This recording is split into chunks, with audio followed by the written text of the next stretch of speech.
¿Qué tal amigos? Bienvenidos aquí a su canal Victor76 y Laia Gain. A ver, antes de empezar con este tema de filosofía antigua, que es un nuevo, bueno, viejo tema ya conocido, pero agregado nuevamente al prospecto, que es un hincapié en estos cambios que nuestros amigos de la UNT ha hecho, ¿no? Unos mamarachos. Todo cambio deben trabajarlo con tiempo, no a última hora, bueno, es popular que hagan algunos cambios, pero no de esta manera como lo han hecho, quitando cursos en medicina, ingeniería, cursos claves como economía, cívica y desarrollo. Y la verdad, los únicos favorecidos han sido las matemáticas, sabiendo que seguramente porque el director se ponga en matemáticas, el rector también de la facultad han favorecido a la facultad, igual que los de comunicología, les han aumentado. La verdad es un mamaracho. Lo que han hecho es inconsistente, pero ¿qué vamos a hacer? Ahí son nuestros amigos de PUM. Ya. Sin más preámbulos, filosofía antigua. Y para tener un poco de filosofía antigua, porque sabemos que entra filosofía antigua, tal, Sócrates, Platón, todo lo que vamos a tratar, ellos veían la vida de una manera diferente, aplicando mitos. ¿Y qué es un mito? Es un relato que transmite de generación en generación algo que explica, ¿no? O el origen de algo, y que tiene mucha credibilidad social. Es decir, que se basan en hechos reales, básicamente, ¿no? En evidencias que pueden ser no verificables. A menudo los mitos se transmiten de generación en generación, no pueden tener un significado cultural, simbólico, ¿no? O sea, lo que tú quieres transmitir. Por ejemplo, pues, en la mitología griega, ¿no? Los mitos de los dioses, Zeus, Atenea, Apolo, El Dorado, también que es un mito muy sobre la ciudad de Oro en América del Sur, la Atlántida, que según Platón era una isla poderosa que terminó uniéndose al fondo del mar, el Yeti, el Pie Grande, etcétera, ¿no? De los mitos, ¿no? Y que se han usado, sobre todo en la antigüedad, para tratar de describir la realidad, para tratar de explicar algo. Por ejemplo, algunas cosas objetivas para el seguimiento de ese mito. Cosas económicas, incipientes desarrollo en los medios de producción, es decir, que buscaban, ¿no? Cómo mejorar la economía, cómo mm, tratar de sacar esa definición exacta de la economía y mejorar las condiciones de vida, y ahí buscaban algún mito para mejorar eso. También es ideológica, ¿no? O sea, el objetivo de fenómenos naturales, la materia, como bueno, como el idealismo, una creación divina. Otro tipo de mitos, los teogónicos, el origen de los dioses, como lo mencionaste en un momento, el mito de Zeus. Tenemos el cosmogónicos, el origen del universo, por ejemplo, el mito de la creación. Antropogónicos, narra el origen del hombre, la creación de Adán y Eva, por ejemplo, ¿no? Basado en lo que dice la Biblia, ¿no? Morales, narran sobre el origen del bien y el mal, el mito de Pandora, por ejemplo, ¿no? O sea, que es una caja de Pandora, dice el dicho, ¿no? Justamente viene de ese mito. Narra sobre el fin del mundo, ¿no? Los escatológicos, el apocalipsis, el renón, son algunos tipos de mitos. El mito a logos, que es el estudio, ya, el mito, una razón ficticia, ¿no? Que viene de la realidad.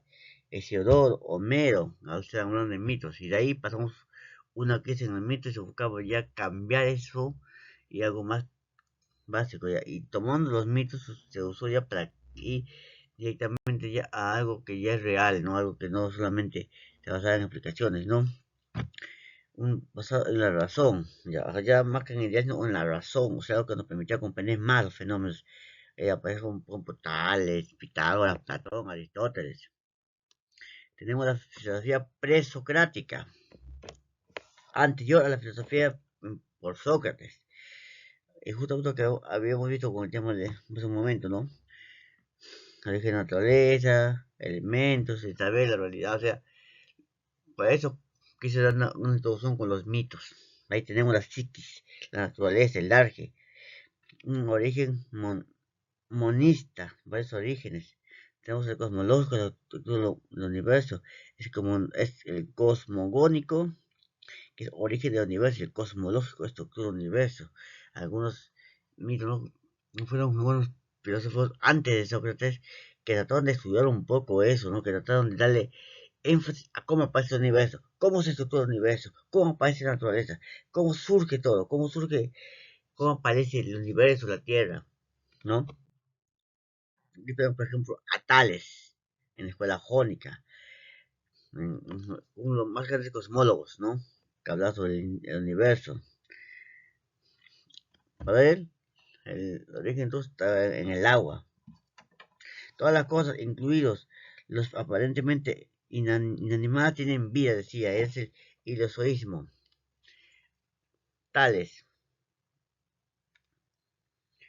Tales de Mileto y su pensamiento cosmológico, ¿no? O sea, él nos hablaba cómo el origen,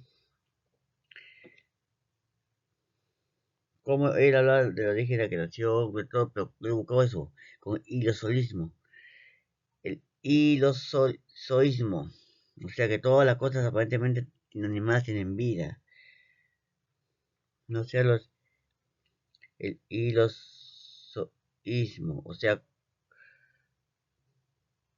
cómo, cómo se aparece la vida, es lo que decía, ¿no? Como la materia, o sea, o el universo estaba vivo o animado en algún sentido. Es decir, que todos los objetos, incluidos los inanimados, poseen alguna forma de vida. O sea, que tienen una conciencia, una sensibilidad. Por eso ese término proviene de hile, que es materia, y zoe, vida. O sea, hilo, hilo, materia, zoe, vida, hilozoísmo, la materia de la vida.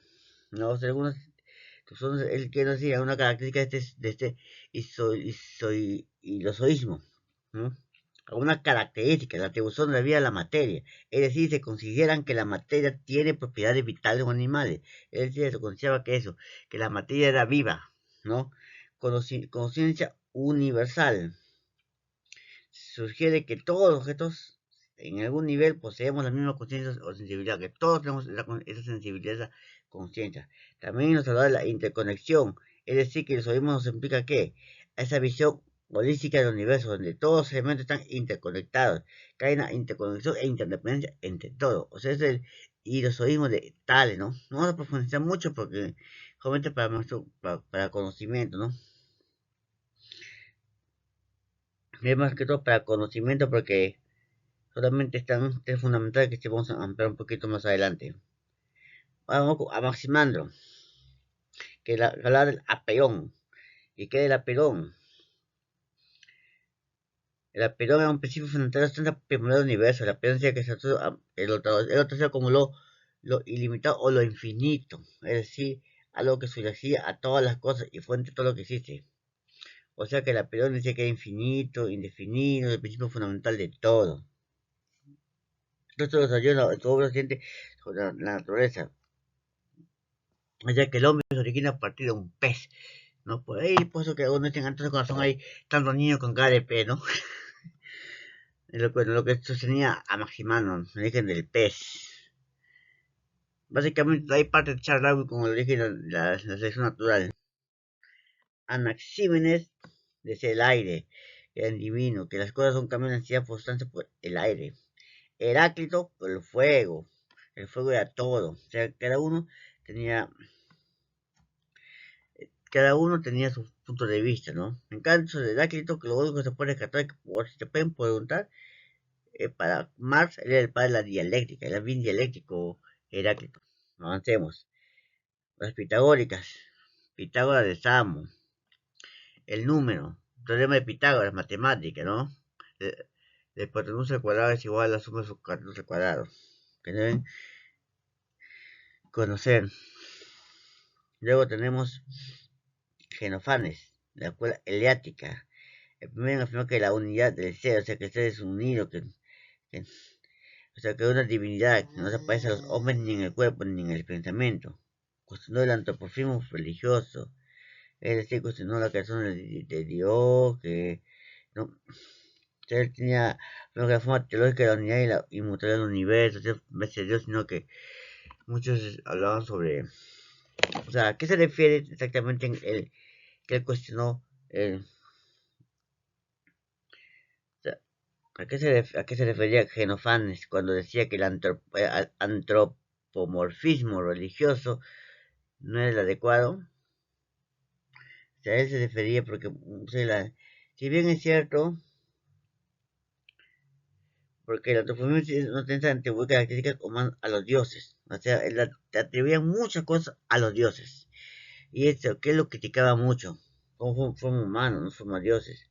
En esa época era muy frecuente decir que todos veníamos de los dioses, por eso criticaba eso, cuestionó, criticaba, decía que la gente cultural representan a sus dioses de maneras distintas, pero no que seamos descendientes de dioses, limitada a la comprensión humana. Ferofante sugería que la comprensión humana se lo divino es limitada y que atribuía características humanas a los dioses puede ser simplificada o distorsión, o sea, no se podía distorsionar la realidad aplicando esas características. Parménides, el ser es inmutable, el ser único, inmóvil, infinito, invisible. El cielo veo conocimiento de sentidos, o la opinión doxa, razón o la verdad. Zenón, de Lea, los sentidos son engañosos, nos hacen creer el cambio existe, sin que la razón no puede demostrar que el movimiento es algo imposible. O sea, había que la razón, el movimiento.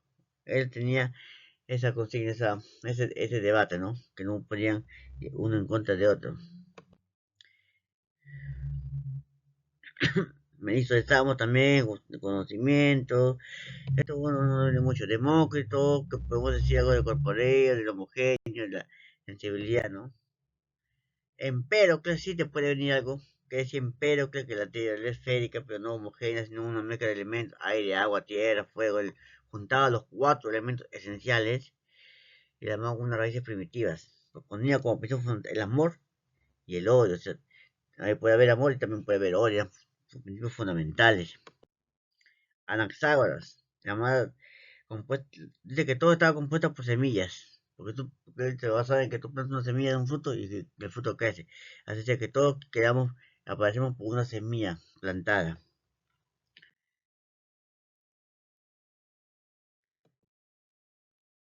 Para poder avanzar, bueno, entonces no empezamos desde acá. Sócrates, porque Sócrates si viene acá quiere influenciar más para no hacerlo muy largo el video. Sócrates, ¿qué decía? Sócrates tuvo dos grandes aportes, el método inductivo definición y la definición universal. Recordamos que es el método inductivo, que ustedes ya deben haberlo conocido en economía, en el tema 1 también hemos tocado ese tema, ¿no? Que implica partir de algo general para llegar a algo particular, no el método inductivo.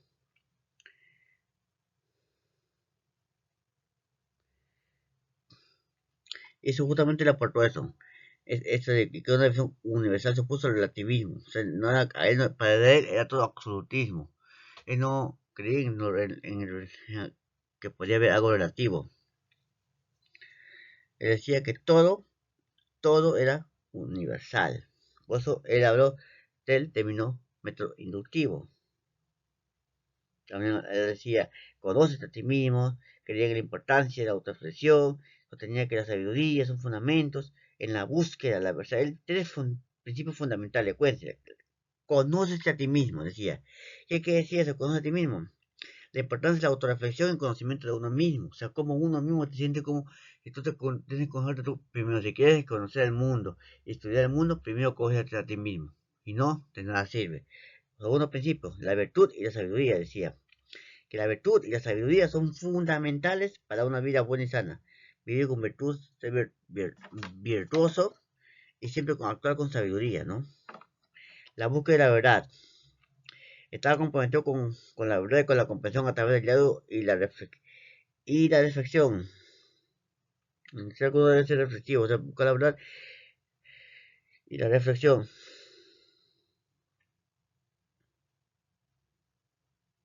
Ya él buscaba que seamos reflexivos, o sea, que no que solamente te quedes en una sola cosa, sino que lo que pasa en la vida tú reflexionas en eso y puedes cambiar la vida. También que hablaba, esa es la esencia del hombre es su razón, o sea, lo mismo a decir a su alma, o sea, la razón del hombre, es el alma. El hombre es un hombre racional. Y a base de esa razón es donde él habla del método mayéutico. ¿Qué es el método mayéutico?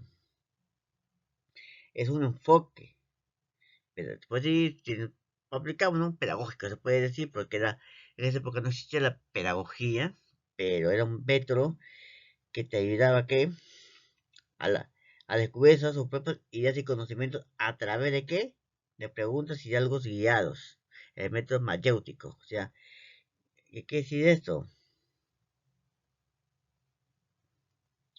¿Qué quiere decir esto? O sea, tú quieres analizar una realidad. Queda primero piensa con tus ideas. ¿Cómo puedes cambiar esa realidad? Analiza tus ideas. Una vez que tú analices esas ideas, ese conocimiento que tú has desarrollado,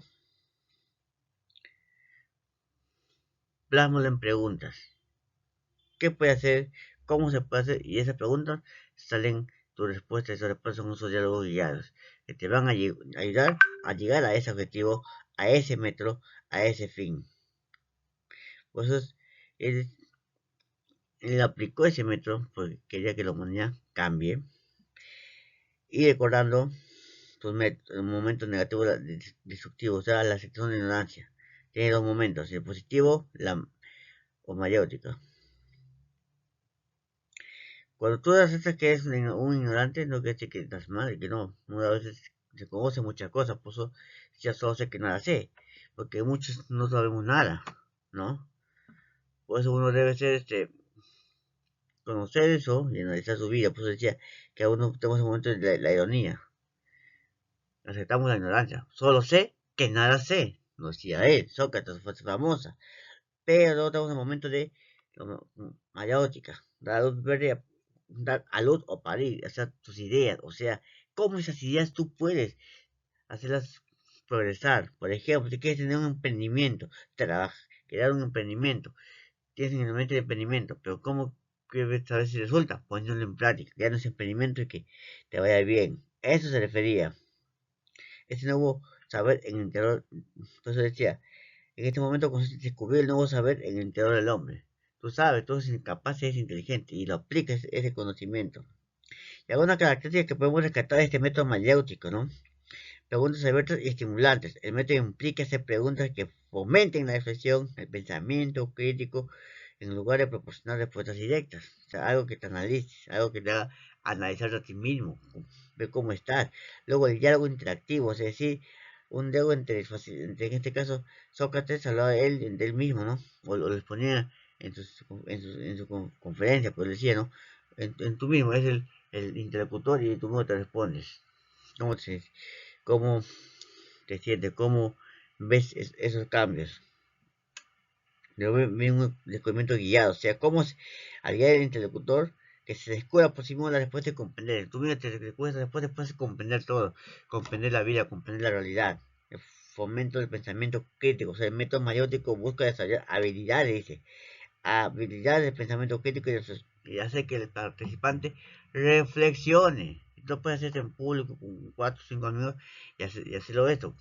Y él lo hacía con un círculo filosófico y te ayuda, te ayuda a mejorar y a buscar mejor la vida, ¿no?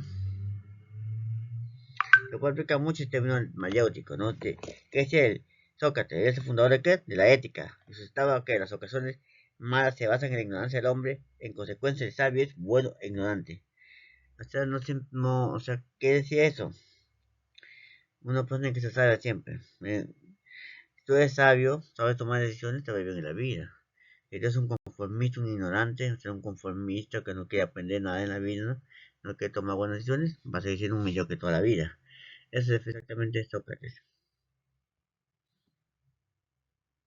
Una diferencia fundamental entre Sócrates y los sofistas. Los sofistas cobraban clases nivel superior, monológico, relativismo y virtud. ¿Qué era Sócrates? No cobraba las clases, nivel igual que yo no cobro. Cuando les enseño videos, ahora gratuitos, no monetizo como otros. Nivel de igualdad, hay igualdad para todos, pues él habla de universalismo, el diálogo, la virtud como sabiduría, o sea, vamos más allá, Sócrates. Vamos con Platón, atención, Platón, plato grande. ¿Y qué significa eso, Platón, plato grande? Platón, para empezar, Platón aportó bastante en la ontología y la genosología. Pero vamos a recordar un poco la vida de Platón. ¿Quién fue Platón? Un filósofo. Fundó la academia en Atenas. No academia universitaria, no va a pensar que eso no. La primera academia filosófica de Atenas. Fue fundada por quién? Por Platón. Fue conocido como las primeras instituciones educativas superiores, porque ahí aprendían a filosofar. También él contribuyó mucho con ontología, con genesiología, con epistemología, con la ética, con la política, por ejemplo, sobre la política, ¿no? Pensó obras.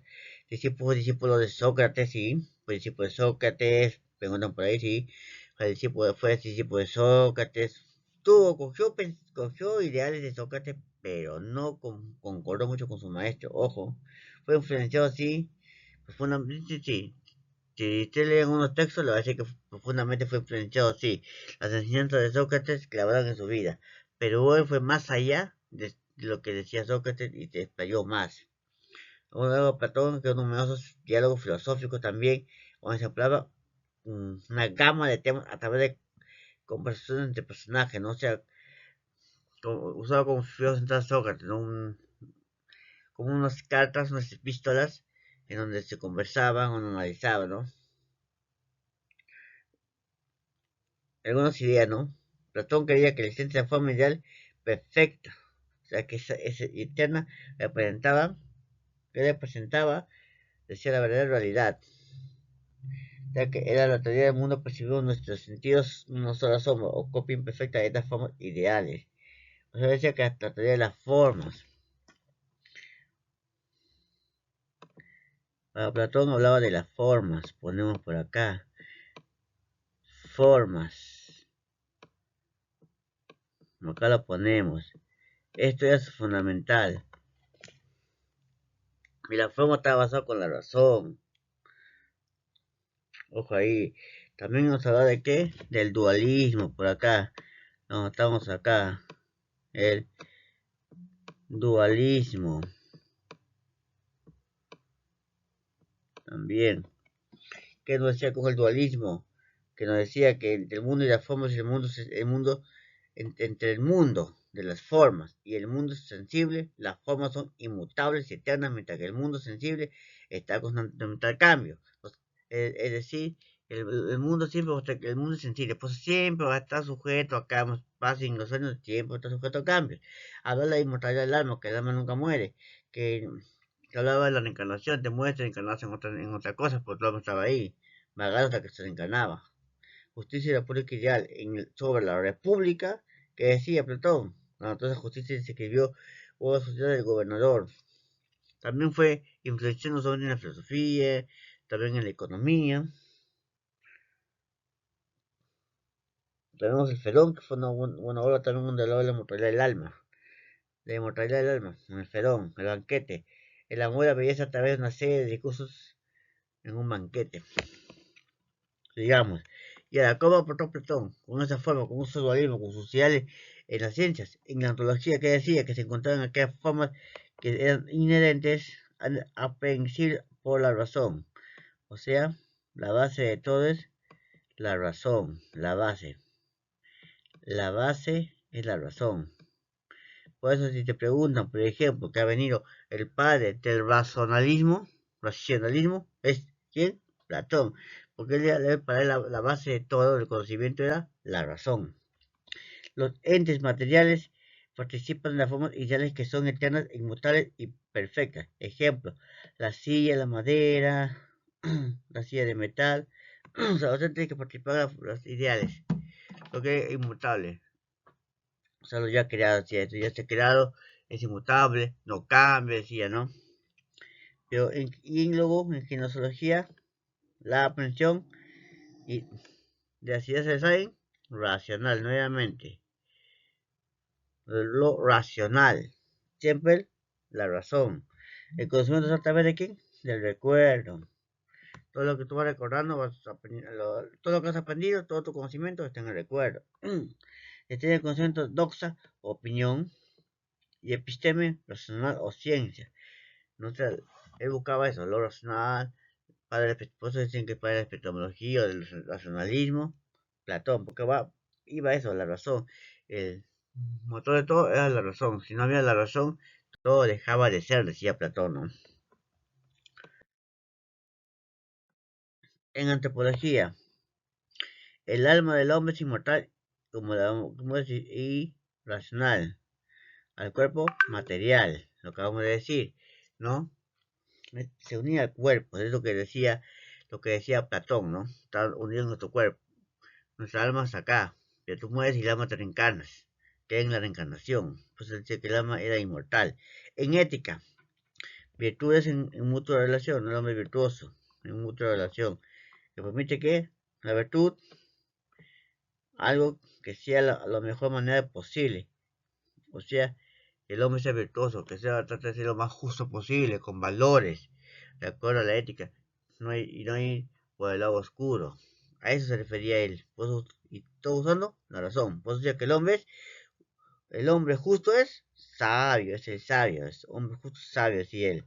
Filosofía política, resulta que el gobierno aristocrático, o sea, con un gobierno aristócrata, los aristócratas de la clase alta, ¿no? Por eso decía que eran tres estamentos sociales, gobernantes, que eran los filósofos, los guerreros, definen la polis y los artesanos, sostienen económicamente a la ciudad, o sea, el obrero, los guerreros, o sea, los soldados, y los filósofos, los gobernantes, lo que él nos tenía de acuerdo a la política. Eso lo podemos encontrar en la República, en buena obra. Ahora vamos con Aristóteles. Y antes de pasar a Aristóteles, su verdadero nombre Platón era Aristóteles, por si acaso. Ontología. Antes de pasar a ontología, un breve resumen sobre Aristóteles, que es sobre Aristóteles, quien es sido otro gran filósofo, que habló mucho en la ciencia también.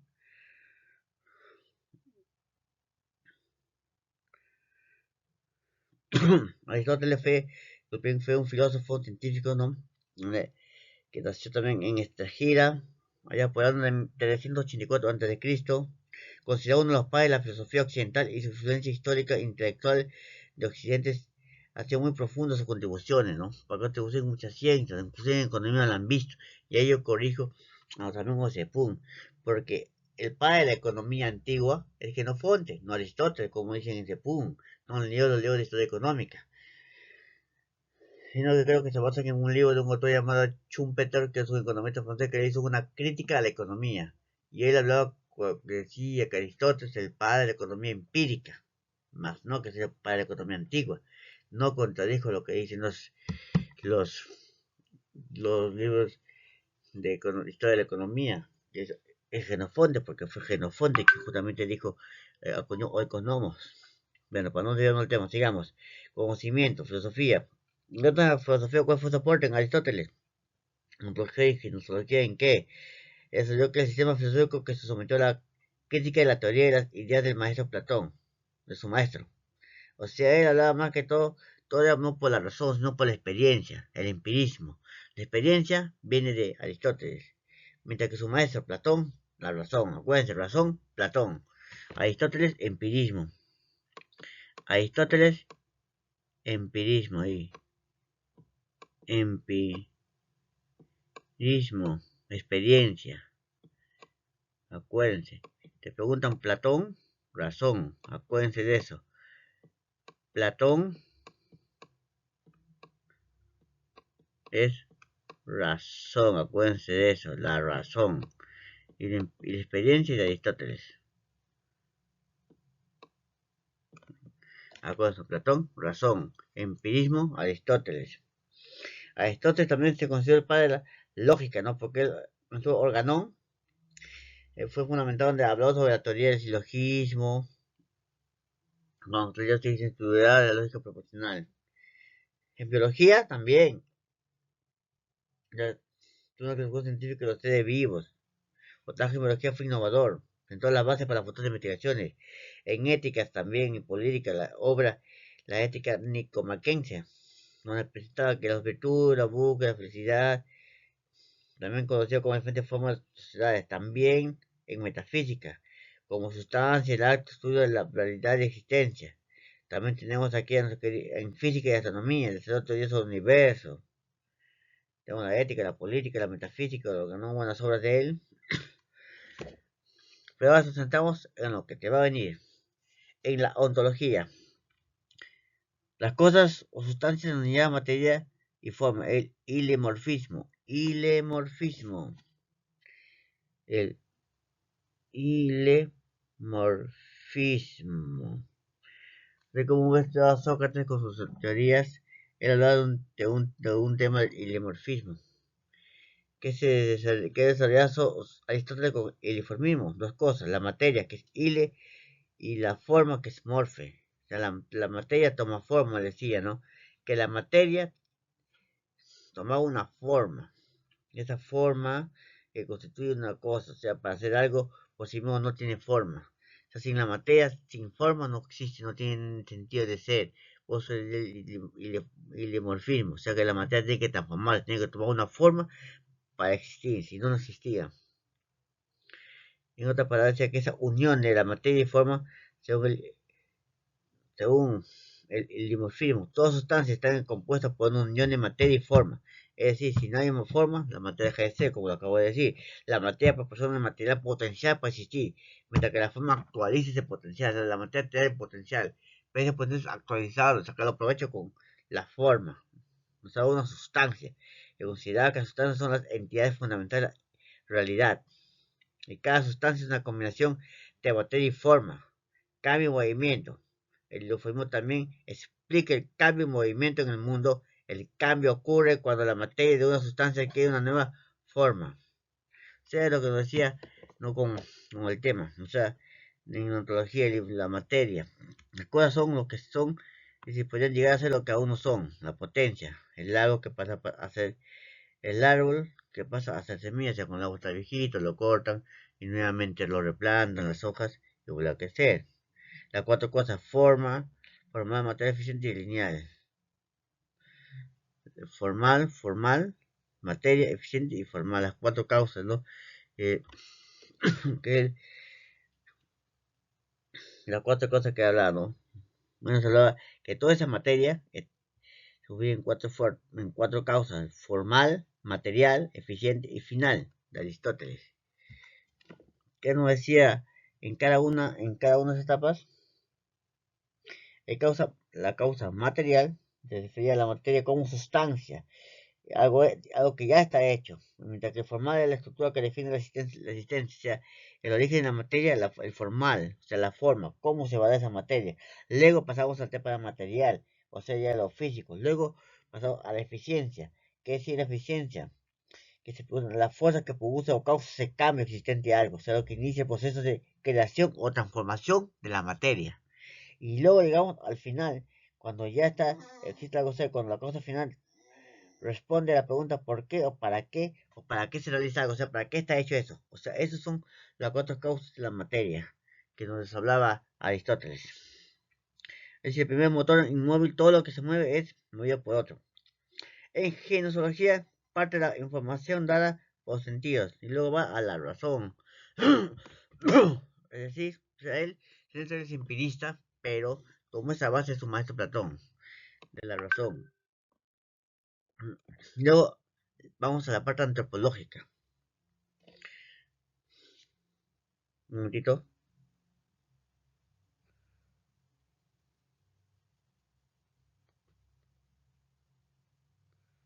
Y para que se entienda bien esa parte de la razón, ¿qué decía, qué decía en Aristóteles? Que la facultad fundamental que distingue a los seres humanos y les permite alcanzar conocimientos es la razón.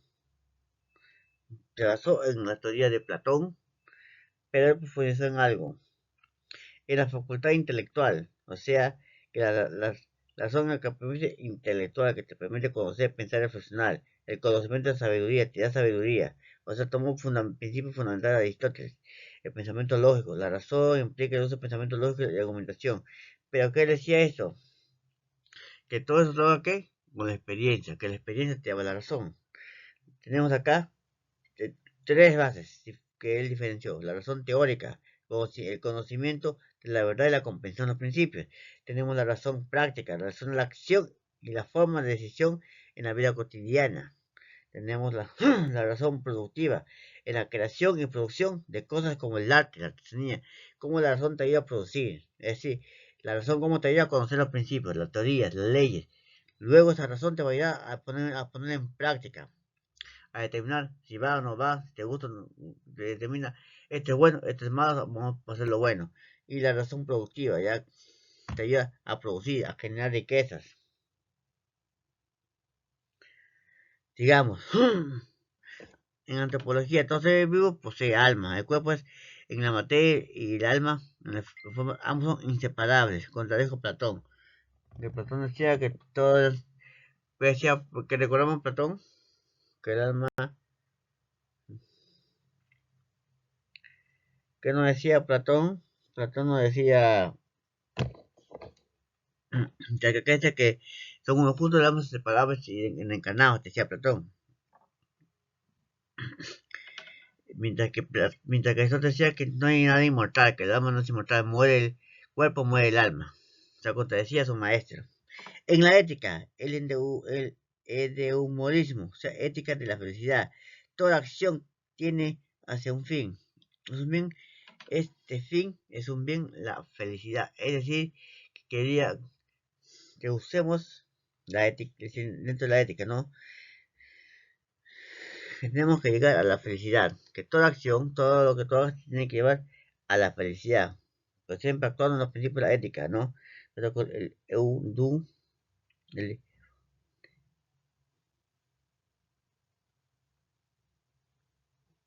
es lo que lo decía, ¿no? Usamos la ética de la felicidad, ¿no?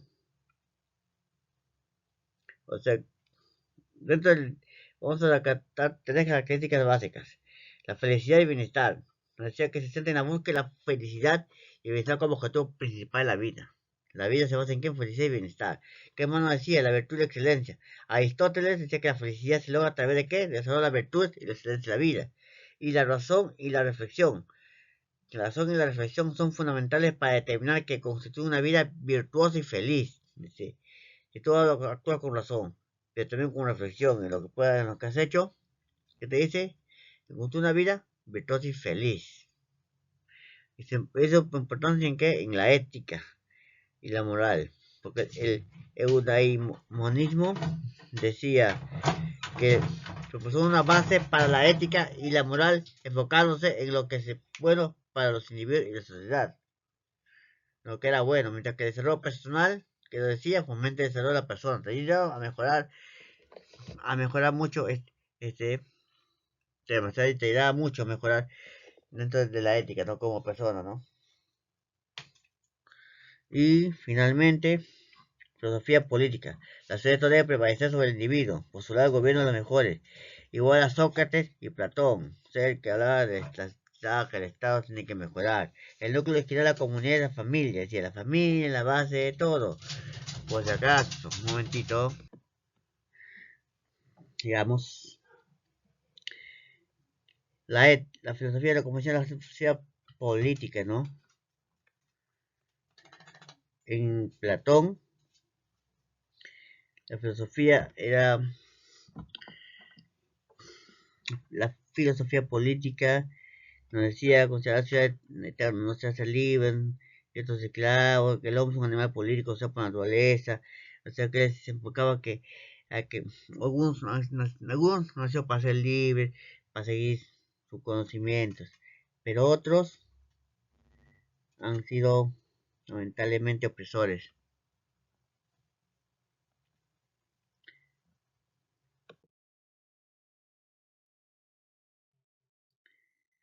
Platón, el Aristóteles. El dualismo, el hombre es una unión sustancial. Aquí la diferencia. En el hombre hay tres tipos de alma: racional, insensible y afectiva. Todos los seres vivos tienen una función, cumplen tres funciones: vegetativa, sensitiva, racional. También, o sea, una diferencia sustancial: apetitiva, racional. La, La racional debe gobernar las otras partes. Lo que decía relación, inclusión, planta solo, animal, hombre. El alma es inmortal, el alma no es inmortal. Dualismo antropológico, cuerpo pertenece al mundo, lo que es hablar del ilemorfismo. La materia necesita tener una forma para vivir. Juegos sustanciales de diferencias. Filosofía helenística. Básicamente te diría la parte de cosmopolitismo,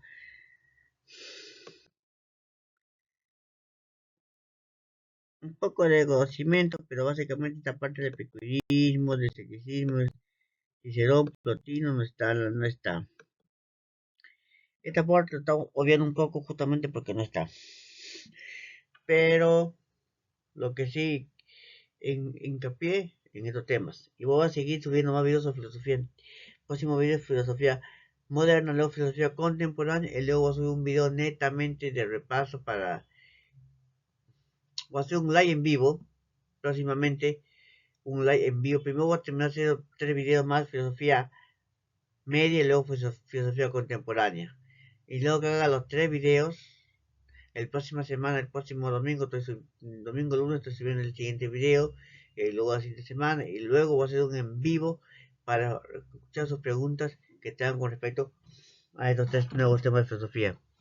Primero con filosofía, hacer un repaso total de filosofía antigua, luego mediano, el objetivo es hacerlo antes del primer sumativo para que lleguen bien al primer sumativo con estas fijas. Bueno, esto ha sido todo, síganos. Si te gustó, dale click, suscríbete, activa la campanita para que te den notificaciones cada vez que subimos videos. Sigue nuestra página de Facebook también, Laia Gain. Estamos en Facebook, nuestro canal de WhatsApp, Laia Gain. Somos Víctor236, Laia Gain. Síguenos, vamos a seguir subiendo más temas de filosofía, cívica, economía. Próximamente también vamos a implementar matemáticas. Síguenos, que el Señor te bendiga.